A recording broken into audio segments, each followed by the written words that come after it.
আসসালামু আলাইকুম। কেমন আছেন? আজকে আপনাদের নিজেকে নিজে পাল্টিয়ে ফেলুন এত সুন্দর একটা ছোট্ট টিপস নিয়ে, যা নিজেই চিনতে পারবেন না নিজেকে। ম্যানিকিউর, পেডিকিউর আর এটা স্কিনেও দেওয়া যাবে, মুখের স্কিনে গ্লাস স্কিনের মতো চকচক করবে। চলুন কিভাবে করছি এটি দেখা যাক। আগে আমি পেডিকিউর করে নিচ্ছি। পেডিকিউরের জন্য আমি স্ট্রবেরির একটা শ্যাম্পু নিয়েছি, যে কোনো শ্যাম্পু দিয়ে হবে। আপনারা 2 টাকা দামের মিনি প্যাক দিয়েও এই পেডিকিউরটা করতে পারবেন, কিন্তু আমি যার পেডিকিউর করাচ্ছি তার পায়ের অবস্থা একদমই শোচনীয়। তার পায়ের অবস্থা দেখলে মনে হবে যে 1 মাসে মনে হয় পা ধোয় না, কিন্তু 1 মাস না, তার 1 সপ্তাহের মধ্যে পা ফেটে এরকম কাট হয়ে যায়। তো এখন আমি পেডিকিউরটা করে নিচ্ছি। এর জন্য আমি তার পাটা সফট করার জন্য আমি যেটা হুইল সাবান, হুইল সবুজটা আমি নিয়েছি। আর এখানে নিয়েছি লেবুটা নিয়েছি হলো ত্বকটাকে নরম করার জন্য। তার পায়ের উপরে বিভিন্ন দাগ ছিল আর র্যাশ ছিল, তাই আমি একটু সফট করার জন্য আর স্মুথ করার জন্য দাগগুলি জানি উঠে যায়, নখের দাগগুলি। আপনারা চাইলে নখের দাগও উঠাতে পারবেন লেবু পাতা দিয়ে। পাতাটা আমি ছিঁড়ে এই পানির মধ্যে দিয়ে নিয়েছি। এখন একটা বার, এই বারটা প্রচুর ধার, একটা সাবানের মতো, কিন্তু এটা সাবান না, এটা একটা বার। এই বারটা দিয়ে আমি পাটা ঘষে নিচ্ছি ভালোভাবে, যে এখানে ধার ধার। আমি সর্বপ্রথম এই পানির মধ্যে 2 চামচের মতো শ্যাম্পু দিয়েছিলাম আর দিয়েছিলাম আপনার হুইল সাবানটা কিন্তু যখন যেই জায়গাটি একটু রাফ হয়ে গিয়েছিল সেগুলো সফট করার জন্য হুইল সাবানটা দিয়েছিলাম, সবুজ হুইল সাবানটা। আপনারা চাইলে কিন্তু যে কোনো সাবান দিতে পারেন, ক্ষার জাতীয়, যেটা নাকি মানে যেই জায়গাটা একটু বেশি ময়লা থাকে সেই জায়গাগুলোর মধ্যে হুইল সাবান দিয়ে নিতে পারবেন। এখন ভালো একটা পরিষ্কার পানি নিয়ে আমি এখন নখগুলি ব্রাশ করে নিচ্ছি শ্যাম্পু দিয়ে নখগুলি ব্রাশ করার পর এটার মধ্যে আমি লবণ পানি নিয়েছিলাম, হালকা কুসুম গরম পানির সাথে লবণ পানি দিয়েছিলাম। লবণ আপনারা 1-4 চামচের মতো লবণ পানি দিয়ে নেবেন। পাটা ভালো করে পরিষ্কার করে এখন আমি স্ক্রাবের কাজ করব। ম্যাসেজ করে স্ক্রাবের জন্য আমি সুজি টেলে নিয়েছি, আর একটা ভালো ব্র্যান্ডের, যে কোনো ব্র্যান্ডের হোক, ময়শ্চারাইজার লোশন নিলেই হবে। লোশনটা 2 পায়ের মধ্যে দিয়ে নিলাম। আর স্ক্রাবের জন্য আমি সুজিটা নিয়েছি, অনেকে চালের গুঁড়াটাও নিতে পারেন।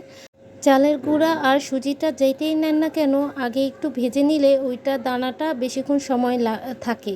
যখন আপনি ম্যাসেজ করবেন তখন ম্যাসেজের সময় ওইটা মিশে না যায়, যেন এর জন্য আমি একটু ভেজে নিয়েছিলাম। আপনারাও ভেজে নেবেন। সফট হাতে ভালো করে ম্যাসেজ করতে হবে। ম্যাসেজটা ধাপে ধাপে করতে হবে। পায়ের গোড়ালির উপর দিকে একটা হাড্ডি থাকে, সেই হাড্ডিটার এখানে একটু বুড়ো আঙুল দিয়ে একটু ম্যাসেজ করতে হবে, চাপ দিয়ে তারপরে ম্যাসেজ 2 পাটা ভালো করে ম্যাসেজ করে আপনারা সুন্দরভাবে স্মুথ করে ম্যাসেজটা করবেন। আর ম্যাসেজটা যখন করবেন তখন কিন্তু মুখে যেভাবে ম্যাসেজটা করি সেমভাবে আপনারা এই পায়েও ম্যাসেজটা করবেন। দেখেন, হাতের এই গোড়ালিগুলো নিচের দিকে চাপ দিবেন আর উপর থেকে হাতের বুড়ো আঙুল দিয়ে চাপ দিয়ে ম্যাসেজটা করবেন। আর পায়ের নিচের একটা ধাপ থাকে, ওই লম্বা ধাপের এই সাইডটায় আপনারা এইভাবে চাপ দিয়ে ম্যাসেজ করে দিবেন। এখন দিয়ে নিচ্ছি সুজিটা কিন্তু আমি আগেই বলেছিলাম টেলে নিয়েছি।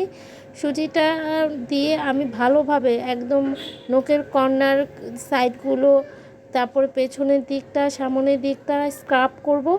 স্ক্রাব করার পর তারপরে এইটাকে সুন্দর করে ম্যাসেজ করে কমপ্লিট করে ধুয়ে নেব। তো দেখতেই পাচ্ছেন আমার পাটা কত সুন্দর আর ক্লিন হয়ে গিয়েছে, দেখতে একদম ফর্সা হয়ে গিয়েছে। আর দেখেন কত সুন্দর হয়েছে। আপনারা চাইলে কিন্তু বাসায় এইভাবে সেম ঘরে যা আছে তা দিয়ে আপনারা করে ফেলতে পারেন পেডিকিউর। আর এই সেম পদ্ধতিতে আপনারা ম্যানিকিউরও করবেন, পেডিকিউর ম্যানিকিউর। আর আপনারা যদি স্কিনের জন্য করতে চান, মুখের স্কিনের জন্য, সেটাও করতে পারবেন সেম পদ্ধতিতে। পাকা পেঁপে 6-7 টুকরা আমি নিয়ে এটাকে মেশ করে নিয়েছি, আর এটার সাথে বেসন দিয়ে নিয়েছি 2 টেবিল চামচ। বেসন আর পেঁপের মিশ্রণটা একসাথে মিক্সড করে দানা দানা জানি না থাকে ওই দিকটা একটু লক্ষ্য করে ভালো করে একটা পেস্ট তৈরি করতে হবে। আর সাথে দিয়ে নিচ্ছি হাফ চামচ মধু। এটা হলো ময়শ্চারাইজারের কাজ করে আর স্কিনটাকে গ্লো করে। আপনারা বেসনটা যদি কন্টিনিউ ইউজ করেন, একদম স্কিনে আর সাবান ইউজ করতে হবে না।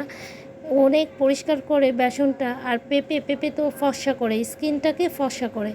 আপনারা এই পদ্ধতিতে যদি সপ্তাহে 2 দিন বা 3 দিন করেন, দেখবেন আপনাদের স্কিন একদম গ্লাস স্কিনের মতো সুন্দর হয়ে যাবে। 30 মিনিট পর আমার প্যাকটা লাগানোর পর হয়ে গিয়েছে, 30 মিনিট পর শুকিয়ে গিয়েছে। এখন এটার উপরে আমি সুজি দিয়ে নিচ্ছি। পায়ে যেইভাবে স্ক্রাব করেছিলাম ওইভাবেই আমি হাতে স্ক্রাব করেছি। চাইলে আপনারা একই পদ্ধতিতে স্কিনে করতে পারেন। আর যাদের স্কিনের অ্যালার্জির সমস্যা আছে তারা কিন্তু মধু ইউজ করবেন না। তো আমি 5 মিনিটের মতো ম্যাসেজটা করে নিয়েছি স্ক্রাব দিয়ে।